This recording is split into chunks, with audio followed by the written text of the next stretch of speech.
దశ మహావిద్యల్లో దక్షిణకాళి అమ్మవారిది చాలా ప్రత్యేకంగా చెప్తూ ఉంటాం. ఒక కాలు శివుడి మీదను భయంకర రూపంతో ఉండగలిగిన ఏకైక అమ్మవారు ఎవరు అంటే దక్షిణకాళి అమ్మవారు.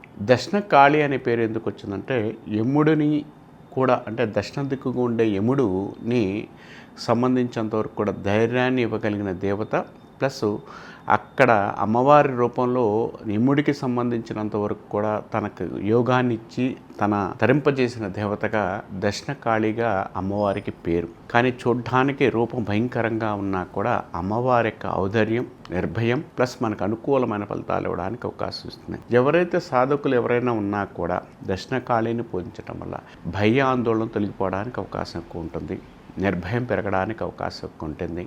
ప్రతి విషయంలో ఆర్థిక విషయాల్లో కానీ ధనపరకు ఆర్థిక విషయాల్లో ఒడిదుడుకులు ఏర్పడుతున్న ఇబ్బందులున్న అమ్మవారి యొక్క సాధన, అమ్మవారి మంత్రాన్ని మూల మంత్రాన్ని సాధన చేసుకోవడం వల్ల చాలా మంచి ఫలితాలు ఎక్కువగా ఉంటాయని చెప్పుకోవచ్చు.